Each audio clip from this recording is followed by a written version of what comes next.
Hey, good evening, everybody. Welcome to the Artist Blueprint. John Henry Soto here, along with George Batista. As always, thank you so much for tuning in with us here. We are coming to you live from Nashville and upstate New York. We have a very, very interesting show today. We're going to be talking about duos in music history. There's a lot of them that I had no idea that they were duos to begin with. Me and George didn't know, and some very interesting facts and some numbers, really interesting stuff. So we're going to be jumping in there and talking about that. So come on back.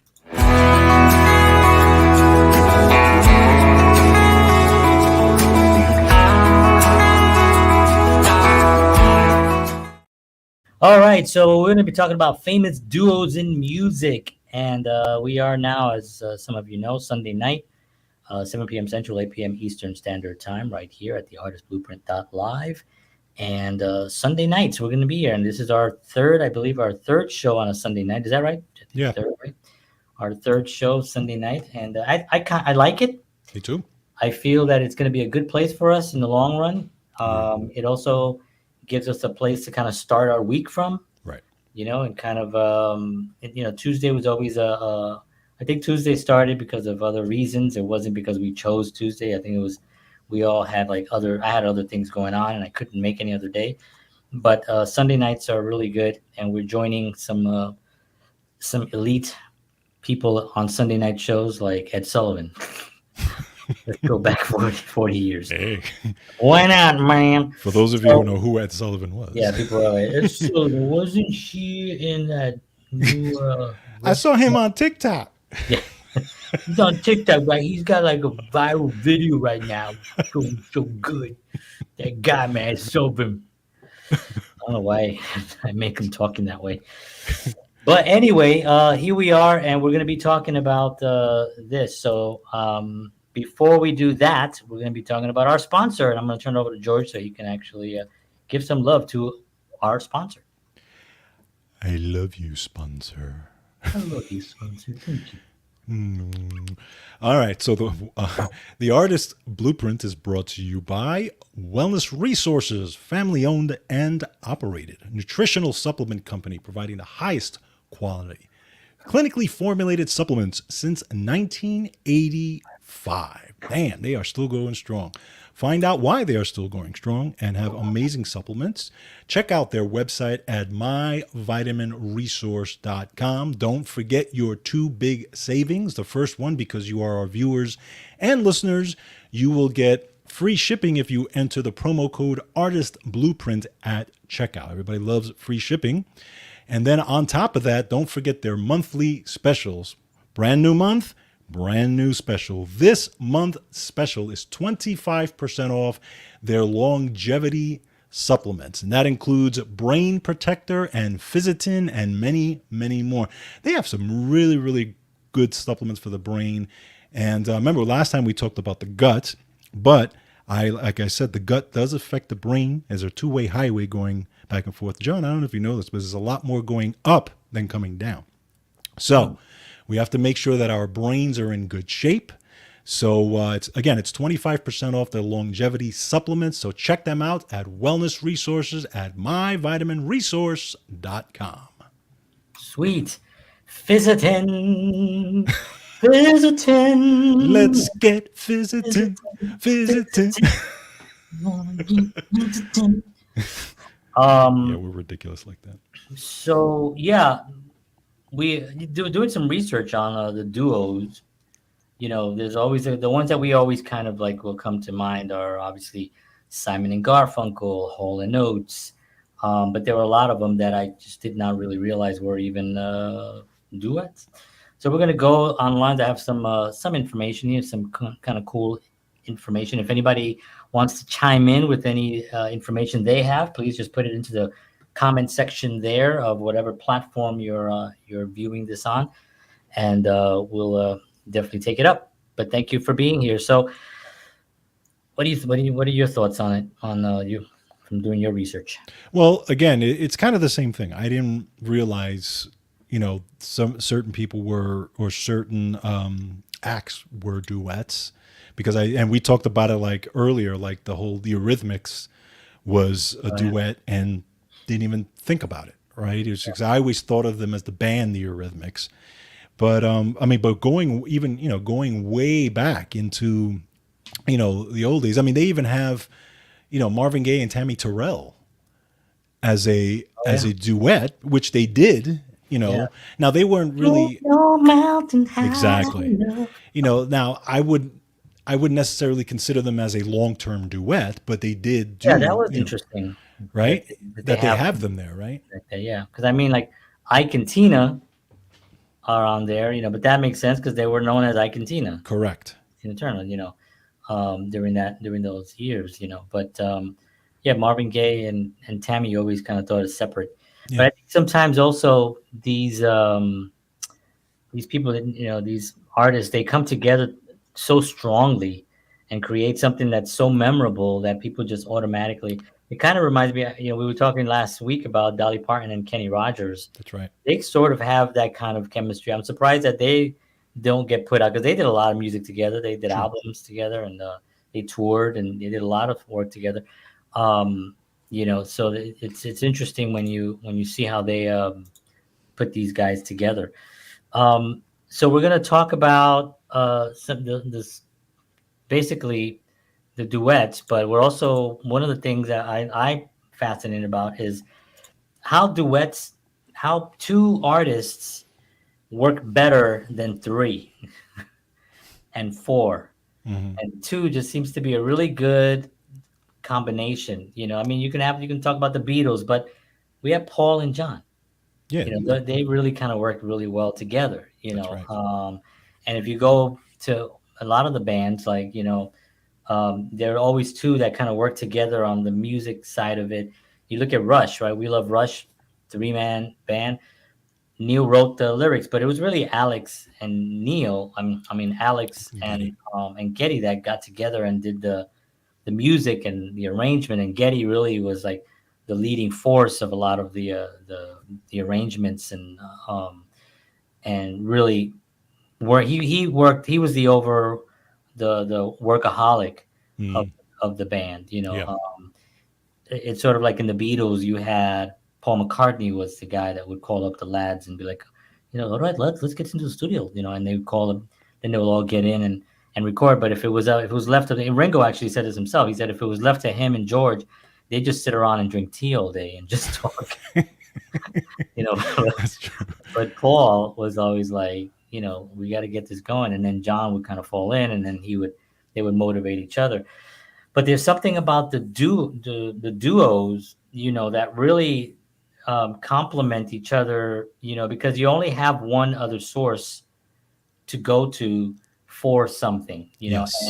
and usually it's that trust factor. It's what started it from the beginning, right? Right. Right. Most duets kind of got together because they worked well together. It wasn't like a studio put them together or some record company decided to create, a super duo group or something. Hmm. It's more organic Yeah. than a boy band that, can be manufactured and auditioned for the singers and parts and all that.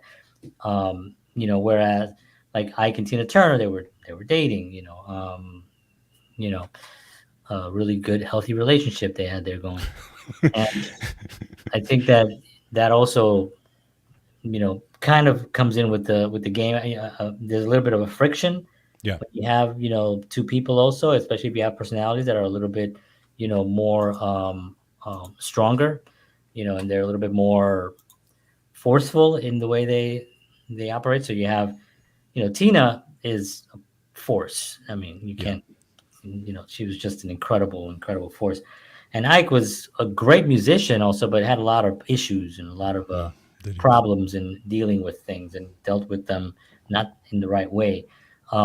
But together they made some great music, Absolutely. and yeah, so I think that's important to look at. But if you think about it, when they're starting out, especially back then. I mean, now it's a little bit different the way things start out, but back then, even when you and I started, right?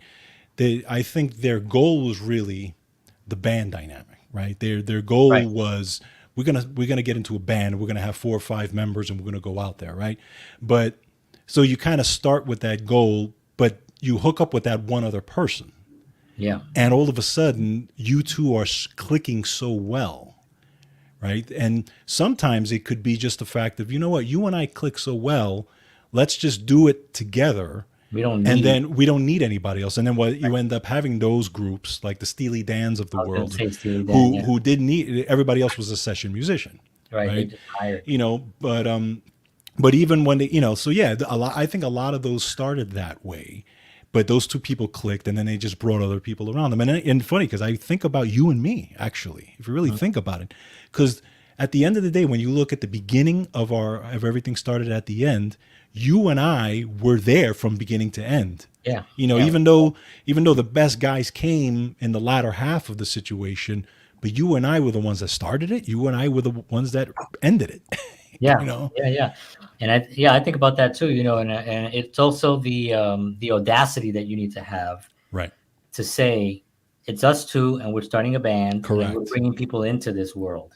Yeah, Like why would they want to be here? Why would they want? Why? yeah, you know and so you have to then bring the goods. You have to bring your talents, and you have to say it's almost like in a way it's like a film as well, because you have a film, you have a script, you have a camera, and then you have to get somebody to really believe in what you're doing and believe in the essence of the actual product.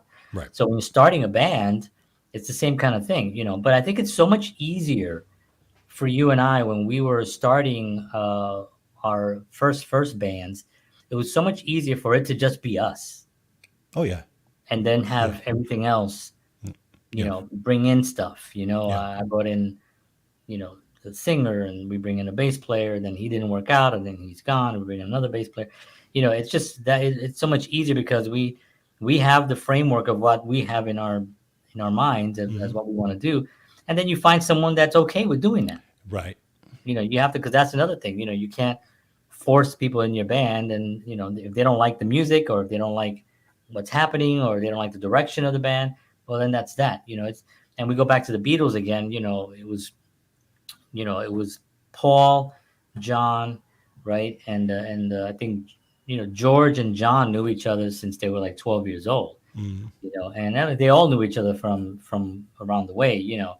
But these guys grew up together, Hmm. so it was really Paul and John that really framed and pushed them into the cavern where they played, and they really honed their skills. Right. And then, of course, George Martin was the one that brushed them off and cleaned them up and gave them a look. Because Yeah. before that, they had leather jackets and they had their hair, and all that stuff. So he wanted to have something completely different, and he had those suits, and it was complete. And they were smart enough at 20 years of age to be like, yeah, okay, let's do that. Because really, I've actually had conversations with young singers here, and I tell them, it'd be really cool if you did something like, I don't want to do that, and it's just my own opinion, but I feel there's an innate burning thing that says it would be really great because you're so good at this, you're so good at that, you're so good at this. This is what you should highlight, Sure. you know. Sure. So it takes a lot of self, understanding and awareness level in order to team up with one other person and then say you guys are going to try to do this thing, That's and right. I guess Hall and Oates, is a perfect example. I know that there's some issues going on right now. I don't know exactly what it is, but the oats have gone dry and the halls are empty. No, but yeah, they're having some issues right now, and which is unfortunate because they're like one of my favorite bands. I Same mean, here. the I 80s, mean, as a kid, those I guys. had a lot of their albums, man. Yeah, I mean those melodies. I don't even know. I mean, I guess it's pop rock music. I Pop mean, rock, yeah. pops, because some people call it, yacht rock, and which I know it's not a popular term, but there's stations called yacht rock, and that's where you get, yeah, it's literally yacht rock. Okay. Yeah, yeah. If you go to any thing, just type it in yacht rock, and you'll get all the songs that you and I really like. You get Wow. the Christopher Cross, you get the Air Supplies, you get the Hall and Oates, You get Dan Fogerty, Fogelberg, Fogelberg, or one of those guys. and yeah, One Dan, John Fogerty and Dan John Fogelberg. Fogerty, and yeah, one of those guys. But you get those all those songs that I really liked, Yeah, from there. So with Hall and Oates, I think when you reach that level, because they are legends. I think they're in the Rock and Roll Hall of Fame. I'm not sure if that's they the are. case or not, but They are. I think they are. Maybe not. I don't even know, to be honest If with they're you. not, they should be. I know. By this Lately, I've point, been really shocked at who's not who's in not the. in there, right? Yeah. Like, I didn't know Peter Frampton was never in. He just got Really? in. He just He just got in. wow. I mean, Peter Frampton. I was like, how's Peter not there 20 years ago, 30 years ago? That dude Well, was like a monster. look how long it took Rush to get in, That's another travesty. right? I mean, that's That was like ridiculous. another travesty. Like, that made no sense whatsoever. No. They're coming into this country for 30 years at that point, Yeah. filling up stadiums across the country, selling millions of records, and people in Rock and Roll hoping, I'm like, what are you looking at, bro? What are you freaking looking at? Anyway, so one thing that I actually was surprised that I kept running into the Carpenters, Mm. because Karen and Richard were brother and sister duo, and they started the Carpenters, and they're extremely successful band. And Karen was an amazing musician, singer, drummer, an amazing accomplished drummer, and they had some great hits Hmm. as well. Hmm. So they come up a lot of times they come up on the top of the list, which is I thought was kind of surprising. Yeah. I mean, I mean, Karen Carpenter. I mean, the thing is, I didn't know a lot about her brother. I mean, I knew he was there, but I didn't, because Yeah, he plays the piano. she's kind of the driving force. But he was there, right? Yeah. But to me, she's one of my favorite female artists. Period. She's Just one of my favorite artists. yeah, period. Yeah, you're right. It's this Female. artist because it's not only okay. I'm a drummer. She's a great drummer, absolutely. But her vocals Yeah, are it's just butter. unbelievable. Anybody out there Angelic. who has never listened to Karen Carpenter, they were really great, especially in the late '70s where they had a lot of hits and stuff. But her singing was so effortless. Yeah, and look at the catalog. Don't Yes. just go into the hits. I mean, there's "Close to You" and Yeah, but all these the great other songs. stuff. But just go to the catalog and see some of the songs that like probably never got played on the radio. And they're just incredible, incredible songs. And I love to do that with an artist, especially an artist that's famous for a number of hit records. Like Mm, they'll have like 5 or 6 really great but go into the catalog and listen to the songs that nobody ever heard. There usually you'll find an amazing catalog, amazing songs that just didn't make it to the radio for whatever right. reason, but could have easily have been the hits. Sure. Yeah, so definitely they're one. So I'm gonna go down the list here, and then if something rings a bell on something, you stop me. Yeah, and I have one that is kind of. I would consider them a duo, even though in a technical sense they're not. But I'll throw it out there afterwards, just to kind of. All right, Tom and Jerry. Yeah. Tom and Jerry. Lucky, Simon lucky and guess. Garfunkel. Simon and Garfunkel were known as Tom and Jerry originally. That was their first name. Oh, I didn't know that. Yes. I did not know that. Yes. Google that. You Tom see and it. They were Jerry. Tom and Jerry. They even were on the radio and had a couple of hit songs As Tom and Jerry. as Tom and Jerry. As Tom and Jerry. Who says you don't learn stuff on this show? Yeah, this is an educational podcast. All right, so here on number one, it has the Everly Brothers. Mm, Wake up, little Susie, wake up. Simon and Garfunkel, like a bridge over troubled waters. ooh, nice. Great song, amazing song. Do you know that song? Little story. That song was actually Paul wrote that song, of course, because he wrote most of the song. Right. And he said, he didn't think it was going to be a big hit. So he just tells Artie, as we call him, he just said, Artie, why don't you sing this one, and it became his most famous Famous song. one. Yeah. And then he just remembers always having to step back and singing the song that everyone was there waiting for, and Isn't that he's coming wild? back. And then he said, "This is him saying," and I'm sure he's chilled out by now. Obviously, he's 80s, but he says, in his head he's thinking, author. It's like Yeah, yeah. both the damn song, But That's right. people are just, but of course, Art Garfunkel just freaking nailed that. I mean, that recording is to me one of the greatest vocal recordings of anything Yeah. ever. I Hmm. mean, it's just unbelievable. So I love that. Um, Sam and Dave, Hmm. Hold On, I'm Coming. Yep, yep, Marvin Gaye, as you mentioned, yep. and Tammy Terrell, That's Ain't No right. Mountain High Enough. Ike and Tina Turner, It's Gonna Work Out Fine. Outcast, Yeah, yeah, that's how I yeah, feel. yeah. They are, yeah. The Righteous Brothers. I always get the Everly Brothers and the Righteous Brothers. Righteous I Brothers. always get them confused. But And every time they went around, they were never Mister Righteous, right? They never signed their name Righteous. It's always some other no, name. it was always some of the That was a Cheers joke. what was it? It was Woody Harrelson. That's what, Woody. when They're just there. Right on. Bill Medley comes in, he goes, "How come his name's not Righteous?" Yeah, how come he's gonna sign Righteous? You're one of the Righteous Brothers. You've Lost That Love and Feeling. Great song that they did. Let's see.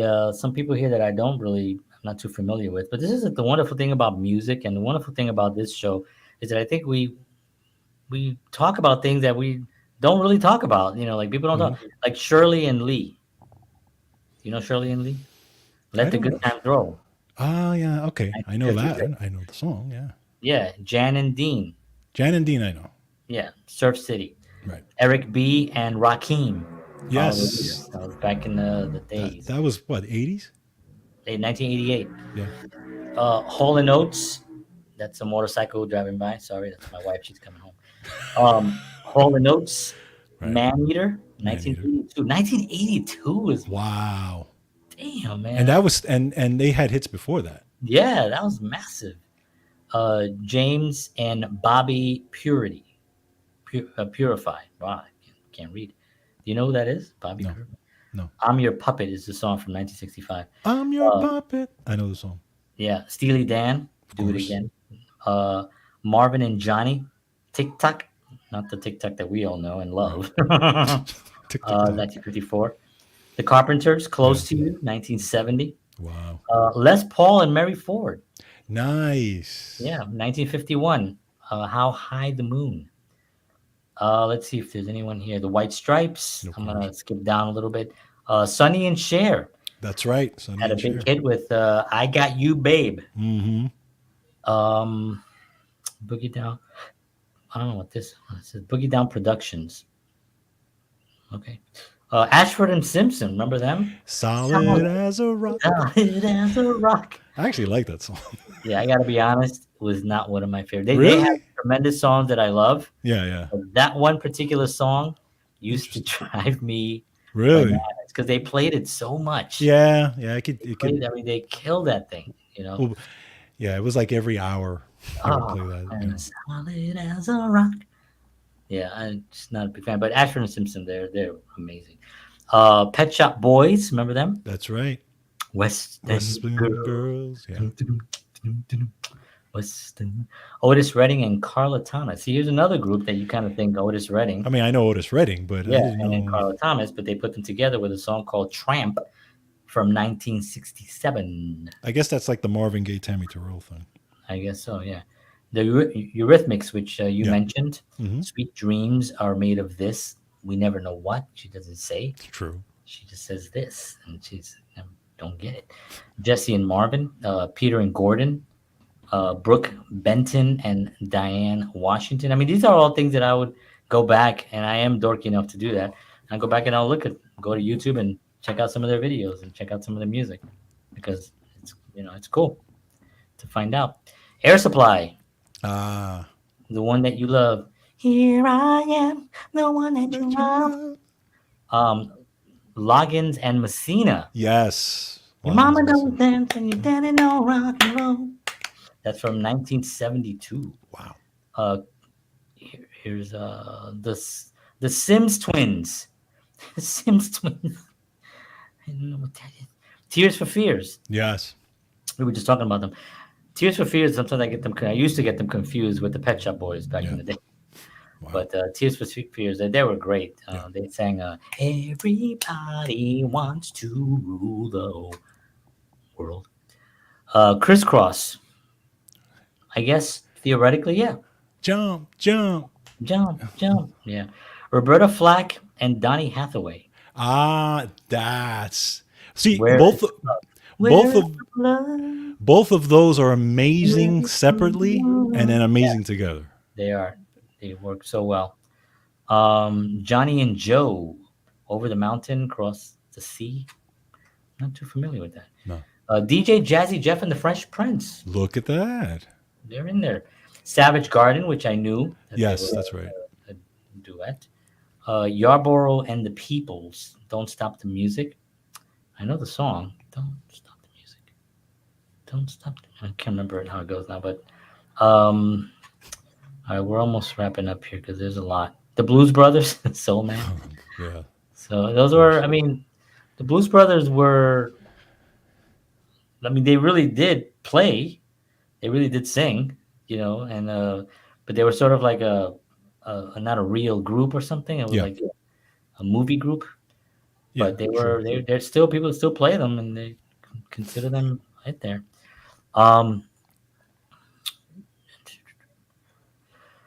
this is called Radio Silence. Sorry, everyone. Oh, Wham! That's what I Oh wanted to. yes, Wham, of Wham. Yeah. course. So they had I guess their big hit was "Wake Me Up Before Before You you go, Go," go. But 1983. were they? Wait, weren't they Wham when Careless Whisper came out? Yeah, Right. I yeah, thought yeah. that was their biggest hit. Oh, I think they're talking about their first hit on Oh, this. okay, okay, Yeah, or that maybe makes that sense. was And then they had the Christmas song too. There was. iconic song year release. That's what this is called. So Oh, okay. yeah, yeah. So yeah, Wham. Yeah, they like we were talking earlier about Wham and George Michael and so many great songs that George sang. You know what? We were talking about Christmas earlier, George and I. We were talking about not on this show, but just before we went on the air about Frank Sinatra. And my kids listen to Frank Sinatra in the car, and it's songs that just Frank Sinatra songs, which are like give me a Sinatra song, a popular song.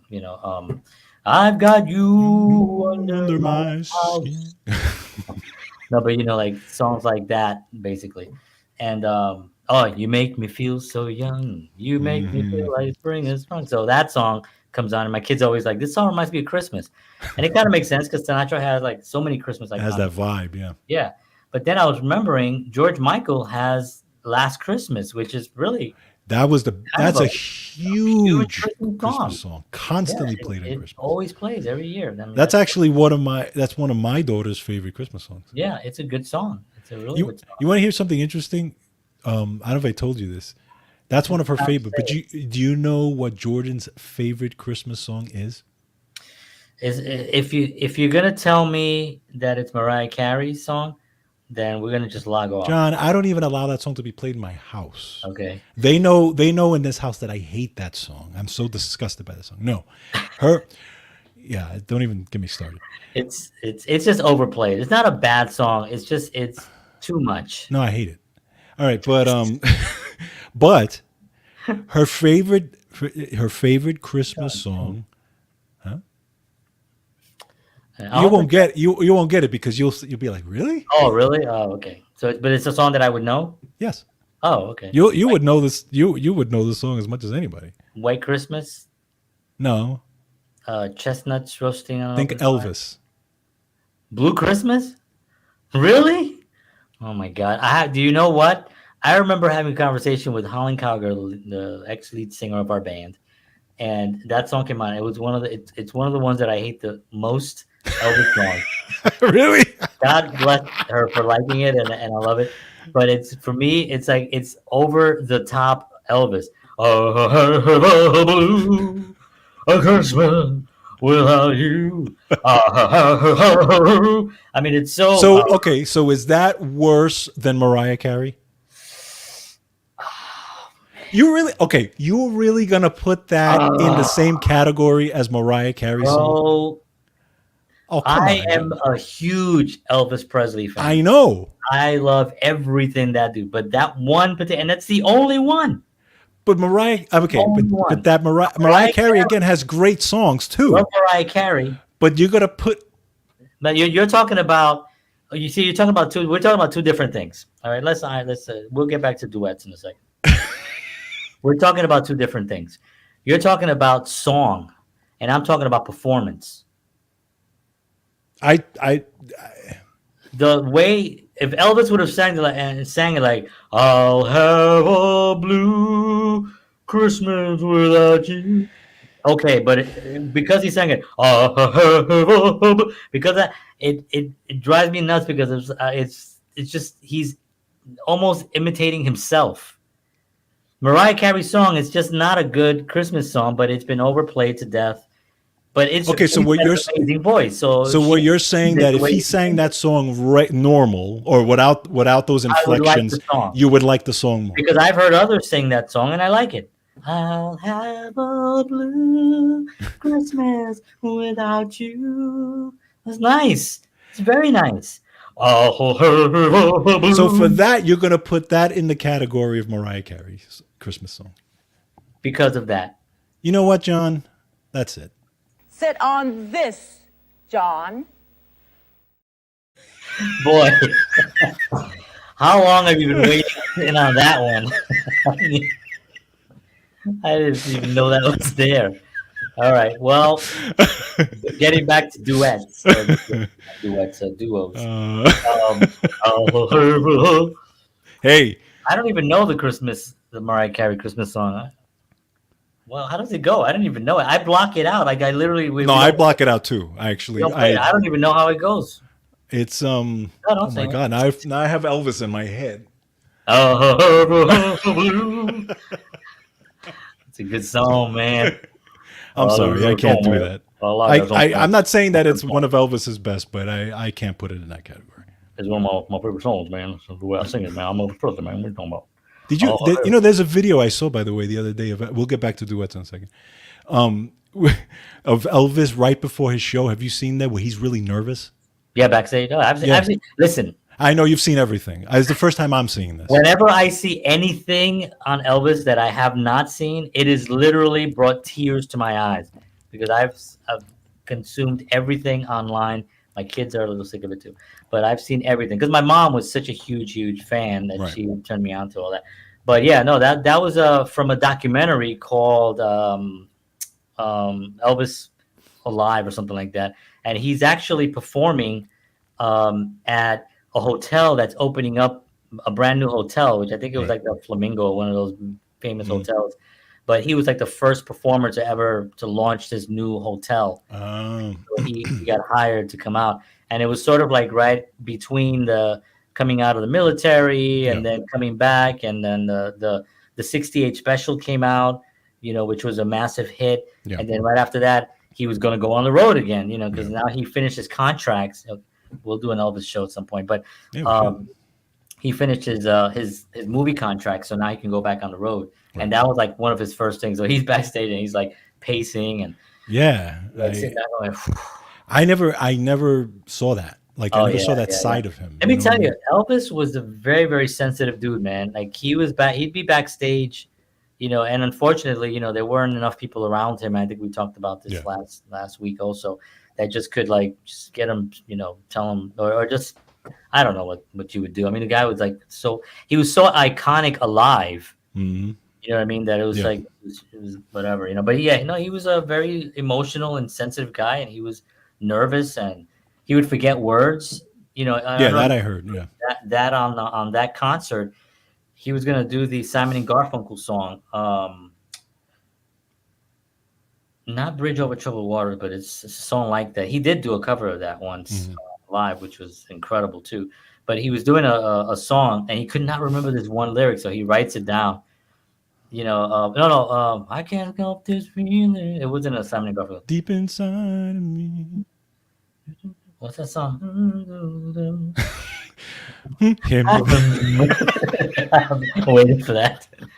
Uh, uh, I can't remember how it sounds. Anyway, but that there was a specific lyric he kept forgetting, so he wrote it down and everything. And on the show, he still messed it up. Oh wow. And then he just goes like this. And, Yeah, can't Frank get it. Sinatra made a living doing that. Yeah, well, Frank, yeah, towards the he was Well, Frank. He could do yeah, whatever he wanted. nobody cared. I mean, it was Nobody just, cared. He was Frank. I never saw. That's another show that we should do because I think Frank and Elvis and probably Michael Jackson and those kind of guys, where it's just one individual could just walk out, not do nothing, not do nothing, don't sing, don't dance, just stand there, and the place goes insane. Sinatra in '68 on that special where he does the round, he comes out, he's just standing there with a drink. The place is insane. The guy has not sung a note.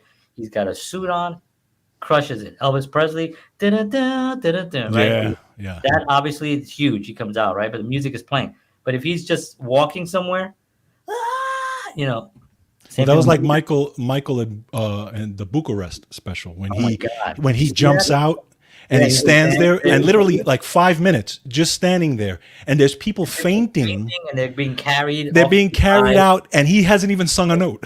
and then he goes like this. 20 Yeah, more go and he goes, past out. yeah. That's just Bro, that's like an amazing ability. I mean, will we ever see that again? I doubt it. I doubt it. I doubt it. I think Not TikTok to that and level. all this stuff. Now everyone's a little celebrity in their phone. Everybody's like, and I'm gonna look how many likes I get. So now it's like it's different. It's a different world. But anyway, hey everybody, we're doing a show on duos. This always happens on this show. Yeah, this is what this is about. All right, let me just pull out a couple more names here. Nelson, remember them? They were kind of kid and play. That was Gunnar and Matthew Nelson. They were the sons of Ricky Nelson. Ricky Nelson. And that's right. They had a song called "Love and Affection." Yeah. 1990. Kid and Play. Kid and Ain't Gonna Play. Hurt I Nobody. remember that. Yep, I remember Yeah, them. they were good. Let me check one thing real quick. What was the other one? Yeah, there was a lot of Soul Sisters. I don't remember them, but yeah, cool. One you didn't mention, I'm probably passed. Donnie and Marie. Oh, you know what? It's not on here. How could they not be on there? That's so interesting. Let me look. I mean, maybe I missed it, but you know what? You are 100% right. You 100%. Oh, Yeah, yeah. They're not on here, bro. that is weird. They are. They not have on all these other ones that I'm like, but they don't have Donnie and Marie, Marie. Yeah, brother and that's- sister. That's so bizarre that they're not on there. That is bizarre. That is. That's so crazy. I can't believe it. Um, So, it's you got it. Okay. Yeah. and another duo, and this is a little bit. It's not because they're not both performers, but I still consider them a duo because of the way they worked together, and that would be Elton John and Bernie Taupin. Yes. Very good. Yeah. Very good. That is definitely. Yeah, because I mean, you kind of like look back and you think, would there be a Elton at that level if there wasn't a Bernie? Think about that, right? Yeah, Or would there be a Bernie if there wasn't an yeah, Elton? yeah, You know what I mean? Because some of those lyrics are just so incredible absolutely. that I mean, and Elton John's brilliance is in the melody and in his Yeah. ability to convey the song. And it's really amazing when you find, because even Rush, you get somebody writing the lyrics and just sending them in, and then they just develop these things around this music around this song. They put it it really is an amazing thing. Yeah. Because you think a singer-songwriter may seem easier, or may seem harder to do, to write. You the singer, you're the songwriter, but I think that seems pretty hard too. Somebody's handing you lyrics and you having to like translate them into something. That seems pretty amazing. Yeah, too. I never. I guess I can't get that concept of a lyric writer who writes it, because you hear the songs and you hear the lyrics and they're so matched perfectly, right, in a very well written song, but then it could have started out with just a blank piece of paper and words on it. Mm-hmm. And how did that guy? I mean, I guess writing is like you're writing a story. I understand that, but even when you're writing the story, you have to kind of write it in a more of a, like a poetic way, Hmm. so it can flow from one to the other. So Yeah. you still have to think kind of musically Yeah, I mean in order, it's storytelling. It is, right. I mean right? it's definitely storytelling. And one of the I just went to go see Mitch Rossell last Friday. Was it last Friday I went to go see him? No, last Friday was no, that was Jesse Daniels.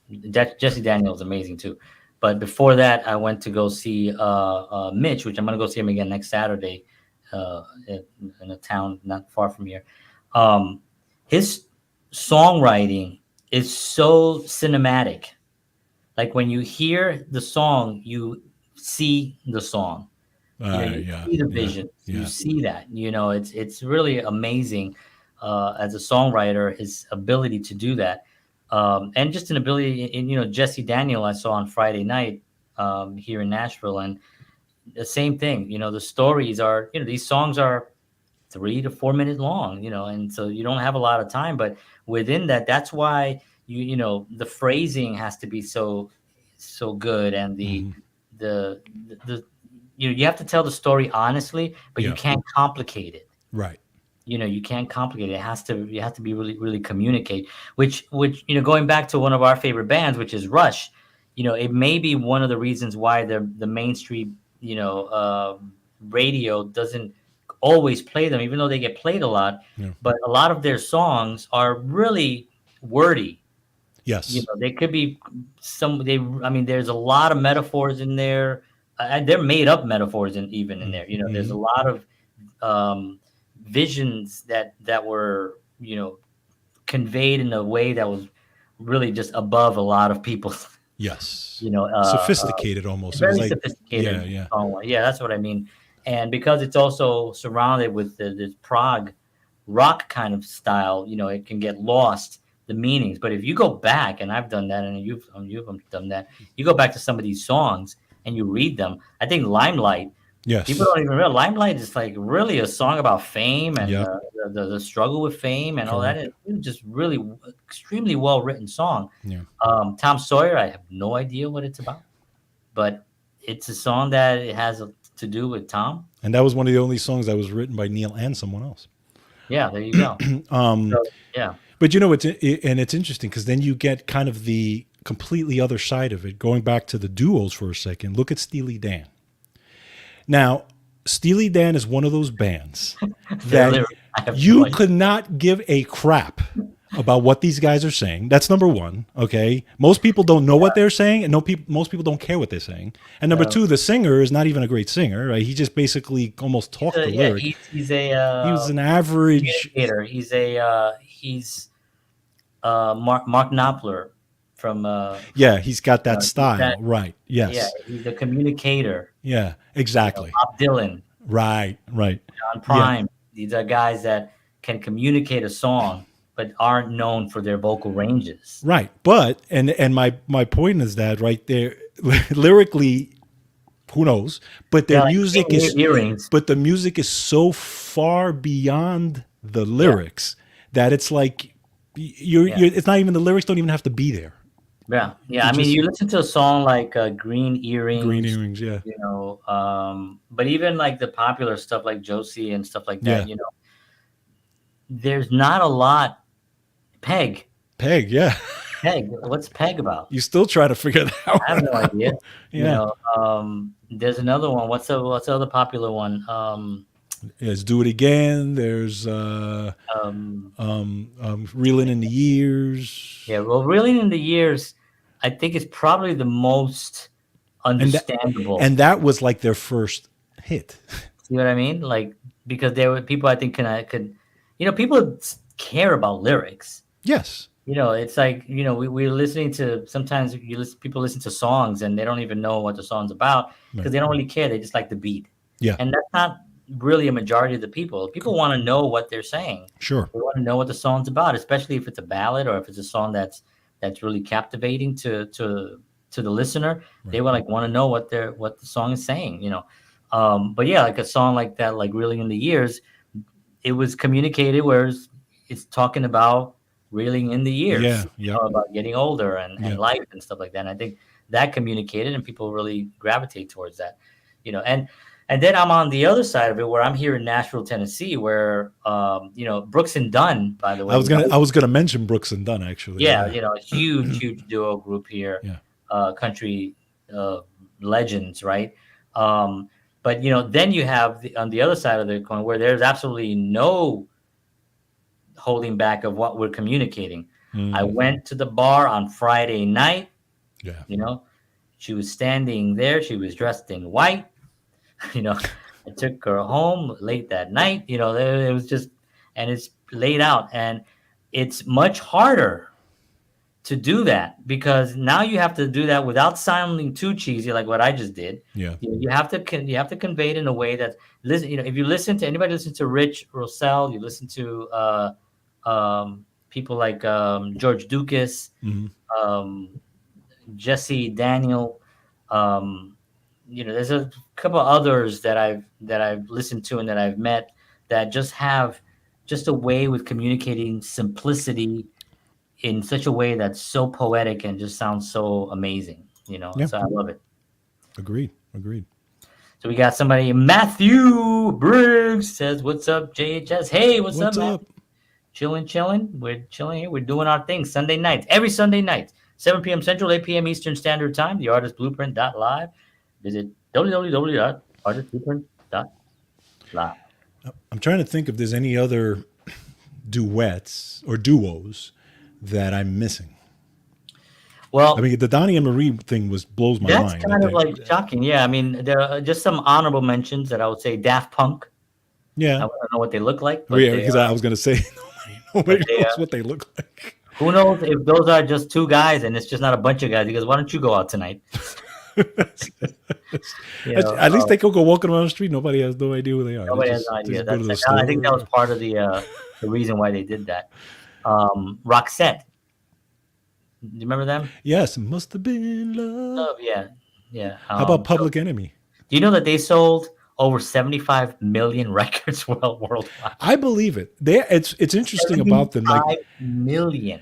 They came in a like in the background, and had all these hits.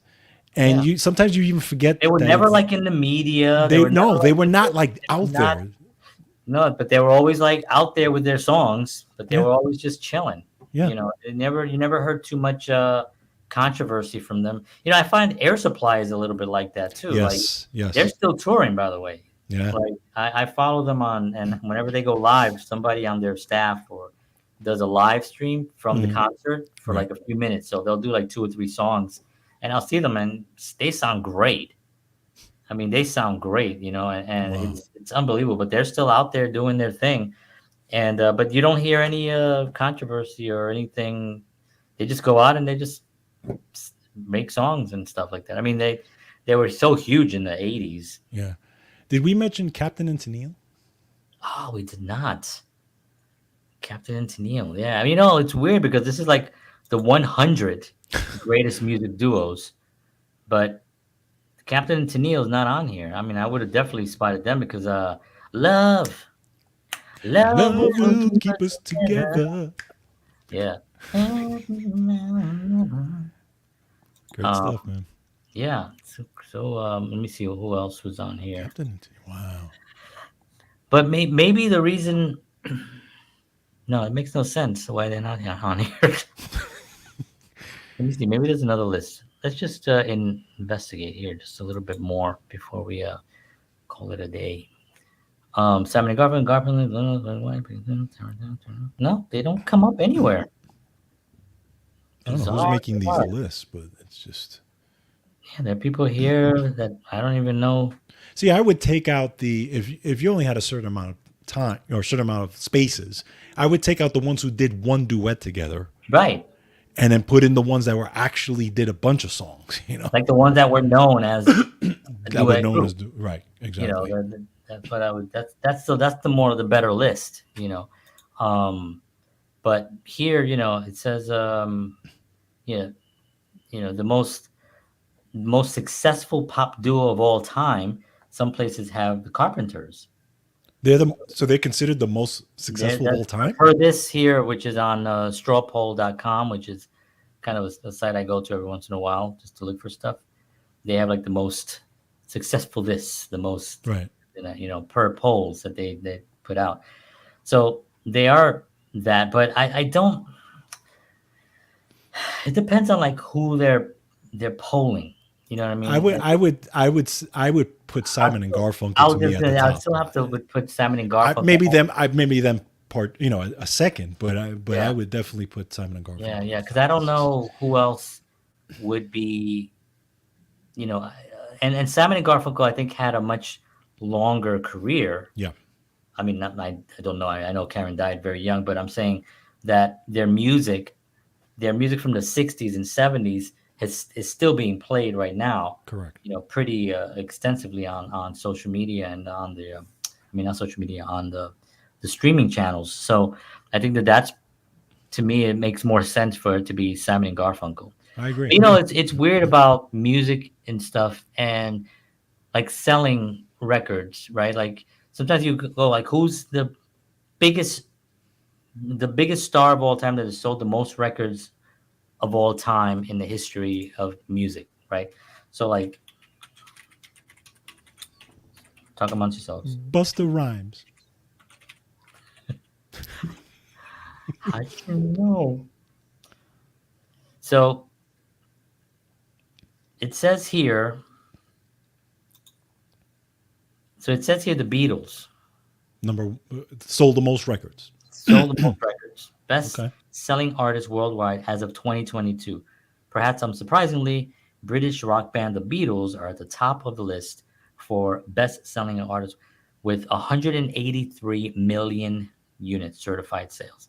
Garth Brooks has 157 million And he's units. number two. He's number two, and Elvis Interesting. Presley with 139. So But it would it's make amazing that those but you three know are what? like, It would make sense though that it would be those guys because those guys, including Garth Brooks, because Garth Brooks has been around for a long time. yeah, Those guys were doing it when album sales were the thing. that's right. Now album sales are not even a thing anymore. No, it's all the downloads. But you have the list here is the Beatles, Garth Brooks, Elvis Presley, Eagles, Led Zeppelin, Michael Jackson, Billy Joel, Elton John, AC/DC, Pink Floyd, Bruce Springsteen, Aerosmith. I can go with Interesting. this list. Yeah, I can, I could see that. George Strait, Barbara Streisand, Mariah Carey, Rolling Stones, Madonna, Metallica, Eminem, and Whitney Houston to top it off there at the 20 or whatever that is. That sounds right. That sounds right to me. Yeah, That yeah. sounds right. But it's interesting that even though the Beatles would be number one, but when you look at streaming, Beatles are not even like in the top. I think they're like down like 4 or 5 or even lower than that. Just Really? like today, streaming today. Yeah. When you look at like monthly streams and stuff like that. Yeah, because I think monthly streams also, just streaming in general, I think it caters to a younger A audience. younger, yeah, the Even newer. though what we've talked about and we've said many times on this show from the article that we've read, and I don't know if that statistic has gone up or down, but remember from Ted what's his Goya. name? Goya. So from his article, 70% of all music being streamed today is music that's 30 years or older. Yeah, So that to me just says that, again, this music that we're talking about, the Beatles, Garth Brooks, the Rolling Stones, Led Zeppelin, that music holds up enough where people that are our age and younger people are playing it. That's right. Like I went to one of the guitar stores the other day, and I was walking around, and about 4 kids came in. Kids, I Mhm. mean, they're, I don't know, 18, 19 years old. You could tell they're in a band, and Right. they're coming in looking at the guitar, like you and I used to go to, like Yeah, Sam Ash or something, or Manny's. yeah. So we would, so they're walking in, and they asked the guy. He's like, they're looking for they're looking for a specific bass Mhm. that the guy from I forgot his name, from Nirvana played. I forgot his Mhm. name. But they're like, do you have the Kurt Cobain bassman? And the guy was like, Kurt Cobain one? And, he's like, I don't know about.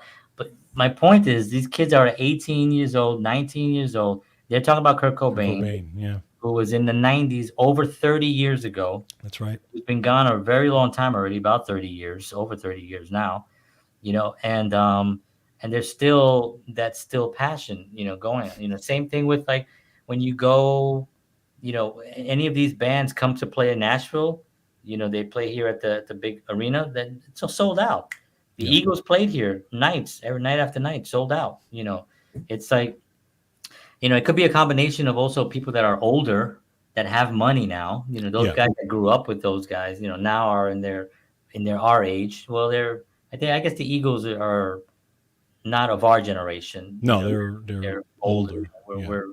But still, we grew up listening to the Eagles all on the radio, all through Right. all of the 80s and 90s. But people that were there in the 70s, now they're like in their whatever 60s and 70s, and they have money that they can go spend a couple $1,000s to go see True. the Eagles and all these legends and stuff. So I think that's has a little bit to do with it as well. But the streaming numbers are just clear. You can go Yeah. out there right now and ask people, do you know who Michael Jackson is? Do you know who Prince is? Do you know who Metallica is? Do you know who the Rolling Stones are? Do you know, I mean, these are veteran bands that have been around for 40, 50 years, and young people are going to know who they are. Yeah. But They cross those generations. they Yeah. cross that, yeah. But a lot of the music that's being put out today, not a lot of it, but a good portion of it that's being streamed, the shelf life isn't as big. Correct. Correct. The shelf life isn't as big. And I think time that's gonna be that's gonna be a lot more apparent as the years go by. Where Correct. we're gonna go back and people are gonna be like, I just want to listen to Billy Joel and Elton John.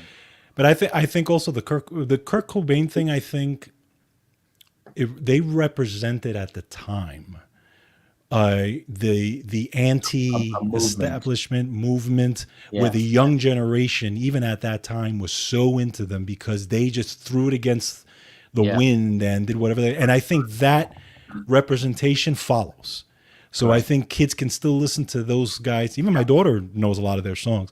They listen to them today and they could still relate to them even as a young 18-year-old today. Yeah, and the music was really good. Yes, there's that. It was put well together. It was, but then you go back and like they represent that whole movement from the Seattle years, where there's the Mudbone and you have all the Alice in Chain and Soundgarden, yeah, and those guys and Pearl Jam, of course, that started really, because that's kind of a rebellious thing, like that movement was rebellious. But then you can go back, Jimi Hendrix is from Seattle too. I mean, he's the roots were there at some point, so there is something there. And then another point on these, Kurt Cobain, they're all influenced by, there's the punk movement that happened of the 70s, so it's only really, if you think about now, you think about Nirvana as still in our views, that they were like the new thing that came out during that 30 years ago, but they were only 20 years away. When they came out in the 90s, 1990, 91, they were only 20 years from like the Sex Pistols and that's right, and the Ramones. The Ramones, the Ramones. The Ramones were, a lot of people didn't know the Ramones, but they were like right there. Yeah, the Ramones were like right in the thick of things, and they were like, so I think even early Police. Oh yeah, that's true. Yeah, early Police and Blondie and that's right. Those bands that performed during the CBGB days and stuff. Yeah. I think that always comes forward, and always will influence young bands and stuff like that, and it will influence duets or duos to get together, which is what this show is about. So anyway, let us know what your favorite duo is. We have a picture here, and can you name all of these? There's some of them that I have no idea. Yeah, I can't name. Like I see Steely Dan in the middle there. Yeah, of course. I see Tears for Fears. Tears for Fears. Yep. I see is that Wham at the bottom? Who's old? Sam and Dave. Who's that? Is that's not Robert Plant and Alison Krauss there? Is that all the way on the right? Or is that Michael Bolton? I can't tell. You know what? Yeah. That is actually him. Because then if you go all the way across, then you'll see him again with Jimmy Page. Yeah, you're right. See Robert Plant, yes, Jimmy Page. Here's Robert Plant and Krauss. And then over here you have Ike and Trina. Then you have what's their name? The White The Stripes? White No, the Stripes. is it the White Stripes? The No, ones no, in no. the ones in the middle. Yeah, with the red. Yeah, is that Yeah, yeah that's the yeah brother. that's the White I Stripes. mean, they were married and then divorced, whatever. Crosby, Stills, right? Yeah, well, yeah. I don't know where Nash is, but Crosby, Stills. But So the they, Crosby, Stills, and Nash started with them too. yeah. Okay, Well, remember, a lot of these guys back in that time, they were in other bands they too. right Remember, exactly, and they just so kind of uh, put them. Buffalo, yeah, Buffalo Springfield had Nash. That's right. Yeah, He yeah, was in yeah, that, yeah, and then he can. That's where he had the song. There's something happening here. What it yeah. is ain't exactly clear. You Yes. know that song. And then they got together and stuff because of their harmonies were amazing. There's Hall and Notes, Simon and Garfunkel. I think those are the Everly Brothers up here. Is that Um, Clapton? That's not Clapton, right? where With the guy with no shirt and the vest. the guy with no Looks shirt like on him. the vest. Where's I don't see that. It's right Oh next to no. Steely Dan. Oh, that's interesting. Yeah, I don't know who that is. That's one of the ones that I don't know. Oh, If interesting. you go up here, you'll see Tenacious D. See them? Tenacious D. Yeah, they're Yeah. there. They're freaking hilarious. They're really good too. Anyway, so these are some of the duets, and here's the Eurythmics at The the bottom, Eurythmics, yeah. and the As top well. corner. I don't know who that is up there. I don't know who that is, but Huh. Fred and Wilma. No, I'm not sure.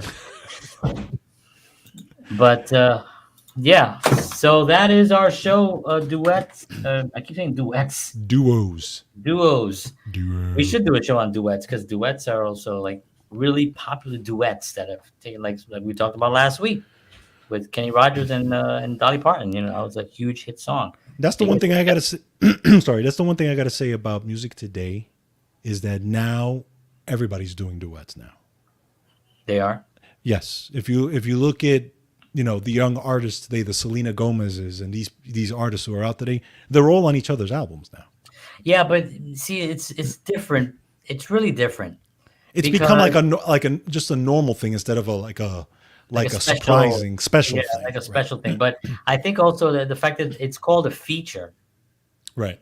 and it's features are different than a duet, in my opinion. Now, this is because I'm old school, but I think that you get together, you get a guy like what's the guy from the Righteous Brothers? What's his name? The Bill Medley, Bill Medley and the other Linda Ronstadt. No, not Linda Ronstadt. the other righteous guy. No. The duet that they Oh, did. you're okay. Yeah, yeah, yeah. Bill Medley and not Jennifer Now Warren. Not Jennifer had Warren. the time of my life. What was Right? her name? I can't Jennifer remember. Warren. Isn't that Jennifer Warren? No, not Jennifer Warren, right? Let's find out. So, No.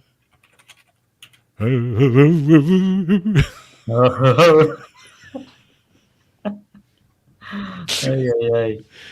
So, yeah, Jennifer Warrens. Jennifer Warren, yeah. Yeah. So that was like back, when you had the duets, you had like a special occasion where it was the song that brought these people together. Matter of fact, Yes. when when Bill was leaving the studio after he recorded that, he did say it's gonna get its Grammy. Wow. The song was so powerful. You Interesting. know, the same thing with Aaron Neville when he sang that song With Linda Ronstadt. with Linda Ronstadt. That's what I was thinking before. He said the same thing. He said it's gonna get us a Grammy. Wow. They got the Grammy, because it was an occasion of bringing people together because of a song that Yeah. someone had. This would be great for this. This would be great. Barry Gibb says, "Hey, you know who'd be great for this song? Kenny Rogers and Dolly Parton." And they both sang "Island in the Stream," huge, massive hit. But there was an occasion. There was a Yeah. reason. Yeah, It true. wasn't like, "Hey, I got this song that I just wrote. You want to come sing on it?" True. That's a feature, True. which is okay, which is True. fine. But like, where are the songs like "Endless Love"? Lionel Richie and Diana Ross. That's You right. know, where's the Marvin Gaye with Tammy Terrell. Tammy Terrell? You know what I mean? Those are the songs that those to me those are duets. Even and then I think that was it Sinatra that really kind of developed the duet album of Yeah. inviting a lot of. Right? It was Sinatra, right? That did that. Sinatra did a duets album Yeah, with and then everyone else kind of followed yeah along. I think yeah because then Tony Bennett did it, and then Bennett all these did. yeah Yeah, a bunch of people then find Weird Al. No, I'm gonna do that. But I could do that. I'm a big fan of Weird Al. So I think that's more special, yeah and I feel agree like sometimes that gets lost yeah in yeah music. I agree Where are the songs that are really bringing people? Country music, we still do that. We still I'm all country now. wow That came out so naturally. We still do that over here.